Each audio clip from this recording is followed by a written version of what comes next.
அனைவருக்கும் இனிய வணக்கங்கள். இன்னைக்கு நம்ம பார்க்க போற பதிவு, நம் குடும்பத்துக்கு தேவையான பதிவுங்க. நம்முடைய வீட்டுல சில விஷயங்கள் எந்த நேரத்துல பண்ணணும், எந்த நேரத்துல செய்யக்கூடாதுன்னு சொல்லிட்டு நம்மளுடைய முன்னோர்களும் சரி, இந்த சாஸ்திரங்களும் சொல்லிட்டு போயிருக்கு.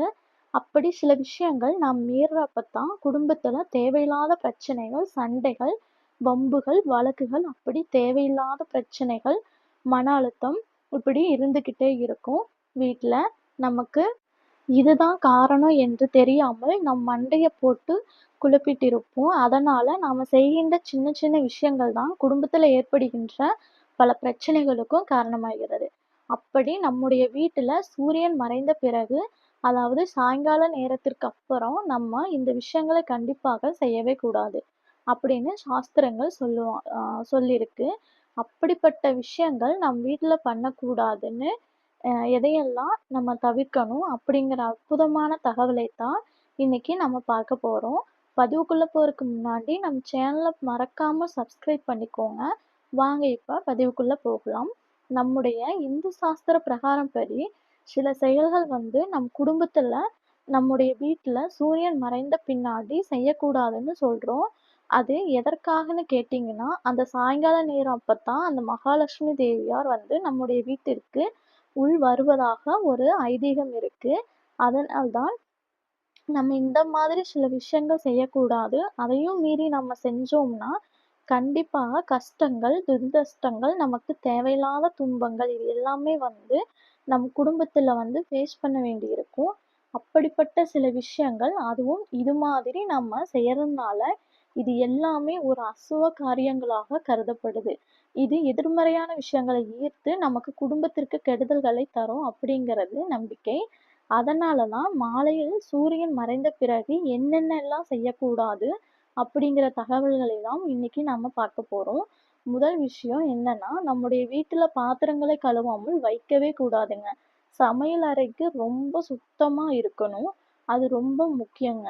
ஏன்னா, இரவு நேரத்துல நம்முடைய வீட்டுல இப்படி பாத்திரம் கழுவாம இருந்ததுன்னா, நிச்சயமாக குடும்பத்திற்கு தரிசனம் வரும். அந்த கடன் பிரச்சனைகள் தீர மாட்டேங்குது அப்படின்னு சொல்றவங்க எல்லாம் அடுப்பங்கரையில் இருக்கிற இந்த பாத்திரங்கள் எல்லாம் கழுவி சுத்தப்படுத்தி எல்லாம் ஒதுக்கி வச்சுட்டாலே போதும். நமக்கு தேவையில்லாத கடற்பிரச்சனை இதுல எல்லாம் இருந்து நம்ம தப்பிச்சிடலாம். அதே மாதிரி நம்ம கழுவி இந்த அடுப்படைய ஐஸ்வர்யமா இருந்துச்சுன்னா, மகாலட்சுமி தாயோட ஆசீர்வாதம் பரிபூரணமா கிடைக்கும் நமக்கு. நமக்கு நல்லபடியான அதிர்ஷ்டங்கள் நம்மை தேடி வரும். நமக்கு வீட்ல சுத்தமாக இருந்துச்சுன்னா, நம்முடைய வீட்ல இருக்கிறவங்க ஆரோக்கியமான உணவை சாப்பிட்டு எல்லாருமே ஆரோக்கியமாக இருப்பாங்க அப்படிங்கிறது ஒரு ஐதீகமா இருக்கு. அடுத்ததாக நம்ம சூரியன் மறையும் நேரத்துல, அந்த ராத்திரி நேரத்துல எப்பவுமே முடி வெட்டுவது, நகம் வெட்டுவது, இது மாதிரி விஷயங்கள் வீட்ல செய்யவே கூடாதுங்க. ஏன்னா, நமக்கு முடியும், நகமும் நம் வீட்ல இப்படி கடந்துச்சுன்னா, கண்டிப்பா அந்த வீட்ல மகாலட்சுமி தாயாருடைய ஐஸ்வர்யமானது நமக்கு குறைஞ்சிடும். அது இத பகல்ல பண்ணிக்கலாம். ஆனா, நம்ம ராத்திரி பண்றது நம்முடைய கரிமாவை, அதாவது கெட்ட கருமாக்களை நம்மளே விலை குடுத்து வாங்குன மாதிரி ஆயிடும். நம்மளே கஷ்டங்களுக்கு தேடி போய் நம்மளே போய் மாட்டிக்கிற மாதிரி ஆயிடும். அதனால தான் இந்த ஒரு விஷயத்தை எக்காரணம் கொண்டு ராத்திரியில நமக்கு முடி வெட்டுறதோ, நகம் வெட்டுறதோ அது மாதிரி பண்ணவே பண்ணாதீங்க.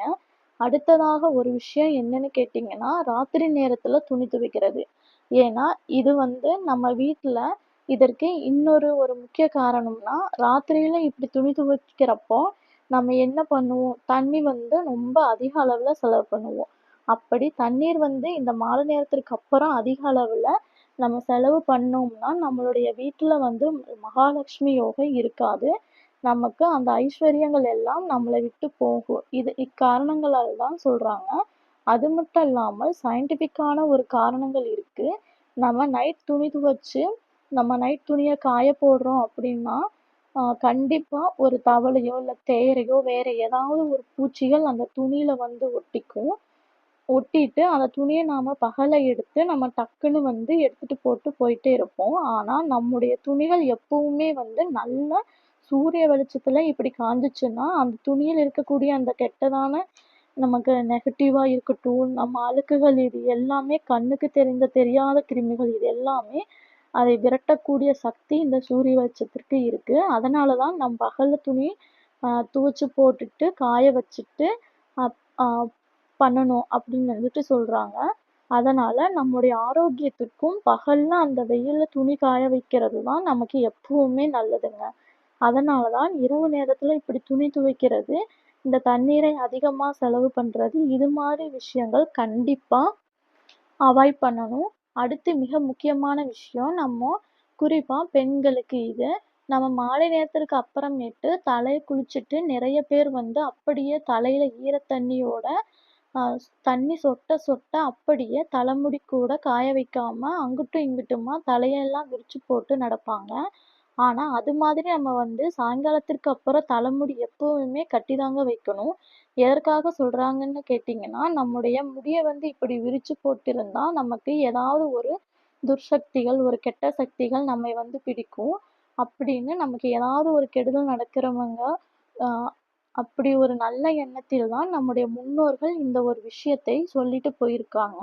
அதனால எப்பவுமே தலைமுடி வந்து நம்ம கட்டி வைக்கிறது, அட்லீஸ்ட் ஒரு சின்னதான ஒரு போனிடெயில் போட்டுக்கிறது, அது மாதிரி ஏதாவது ஒரு விஷயங்களை ஒரு கிளிப் போட்டுக்கிறது. ஸோ இந்த மாதிரியாச்சும் பண்ணலாமே ஒழிய, இப்படி வந்து தலைமுடி விரிச்சு போட்டு வீட்ல நடந்தா நம்முடைய அது எதற்காக சொல்லிட்டு போயிருக்காங்கன்னா, வீட்ல இப்படி விரிச்சு போட்டிருந்தா ஒரு வீடு ஃபுல்லா நம்முடைய தலைமுடிய தான் கொட்டும். பார்த்தீங்கன்னா, ஸோ அந்த முடி நம்முடைய சாப்பாட்டுல போய் நம்ம உணவ சாப்பிடுறனால, ஸோ நமக்கு ஏதாவது வயித்துக்கு ஆயிருமோங்கிறதுனால, ஸோ அ இன்டைரக்ட்டா வந்து இந்த ஒரு மெசேஜ சொல்லிட்டு போயிருக்காங்க. இதுல வந்து நல்ல கருத்துக்கள் எல்லாம் இருக்கு. ஸோ அதனால சொல்லிட்டு, இது மாதிரி தலைமுடிய வீட்ல விரிச்சு போடாம இருக்கிறது எல்லாருக்குமே எப்பவுமே நல்லதுதாங்க. அடுத்து மிக முக்கியமான ஒரு விஷயம், நம்ம சாயங்காலத்துக்கு அப்புறமேட்டு வெள்ளை நிற உணவுகள் கண்டிப்பாக தானம் செய்யக்கூடாது. பால், தயிர், உப்பு, சர்க்கரை இது மாதிரியான வெள்ளை பொருட்களை மாலை நேரத்துல மத்தவங்களுக்கு கொடுக்கக்கூடாது. மத்தவங்களுக்கு தானம் செய்யக்கூடாது அப்படின்னு கேட்டீங்கன்னா, குடும்பத்திற்கு தேவையில்லாத ஒரு பண கஷ்டம் வரும். ஏன்னா, இந்த பொருட்கள் எல்லாமே நமக்கு மகாலட்சுமியுடைய ஒரு அம்சங்கள். அப்ப நம்ம நம்மளுடைய வீட்டுல இப்படி சாயங்காலம் விளக்கு வச்சதுக்கு அப்புறமா இந்த பொருள் எல்லாம் கொடுத்தோம்னா, நம்ம வீட்டு மகாலட்சுமி அடுத்த வீட்டுக்கு போனதாக ஒரு ஐதீகம் இருக்கு. அதனால தான் நம்ம பணத்துக்கு கஷ்டப்படுவோம். ஸோ நமக்கு பொருளாதார நிலைமை ரொம்ப கஷ்டமா இருக்கிறது. அதனால தான். இப்படி இது மாதிரி பொருட்கள் மாலை நேரத்தில் நம்ம அடுத்தவங்களுக்கு தரக்கூடாதுன்னு சொல்றாங்க. அதனால நிச்சயமா இந்த ஒரு விஷயத்தையும் நீங்க தயவு செய்து ஃபாலோ பண்ணிக்கோங்க. அடுத்தது மிக முக்கியமான ஒரு விஷயம். நம்ம வீட்ட வந்து எப்பவுமே சுத்தமா வச்சுக்கணும். காலையில வீட்ட நம்ம கூட்டி சுத்தப்படுத்துறோங்கிறது வீட்டுக்கு ரொம்ப ரொம்ப அதிர்ஷ்டங்கள் நமக்கு நல்லபடியா வரும். ஆனா, மாலை நேரத்தில் இந்த விளக்கு வச்சதுக்கு அப்புறமேட்டு நம்ம இப்படி வீட்ட சுத்தப்படுத்திட்டு இருந்தா, அந்த சாயங்கால நேரத்துல விளக்குமாறும் கையுமா, முறமும் கையுமா அப்படி நம்ம நின்னுட்டு இருந்தோம்னா, கண்டிப்பா வீட்டுக்கு வரக்கூடிய மகாலட்சுமியா இருக்கட்டும், அந்த அஷ்டலட்சுமிகளும், லக்ஷ்மி கடாட்சமும் இது எல்லாமே நம்மளை விட்டு போயிடுங்க. அப்படி ஒரு ஐதீகம் இருக்கு. அதனால தேவையில்லாத குடும்பத்துக்கு தான் ஒரு கஷ்டம் வரும். ஸோ நோய் வரும். ஏன்னா, நமக்கு வந்து மாலை நேரத்துல அந்த வெளிச்சங்கள் குறைவாக உள்ள அந்த ஒரு நேரத்துல நம்ம வீட்ட கூட்டக்கூடாது. ஏன்னா, நமக்கு வந்து நம்ம ஒழுங்கா கூட்ட மாட்டோம். நமக்கு அழுக்கும் தெரியாது. அப்படிங்கிறதுனால தான் இந்த ஒரு கருத்தையும் சொல்லிட்டு போயிருக்காங்க. நம்ம சாயங்கால நேரத்தில் இது மாதிரி விஷயங்கள் வந்து நம்ம தவிர்க்கிறது நமக்கு ரொம்பவுமே நல்லதுங்க.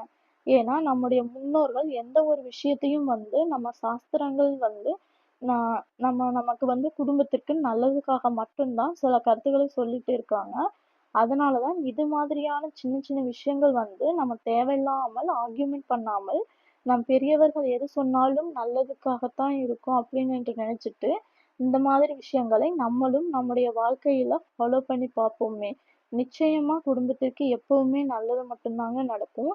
இந்த பதிவு கண்டிப்பா உங்க எல்லாருக்கும் பிடிச்சிருக்கும்னு நினைக்கிறோம். ஸோ பிடிச்சிருந்துச்சுன்னா லைக் அண்ட் ஷேர் பண்ணுங்க, கமெண்ட் பண்ணுங்க.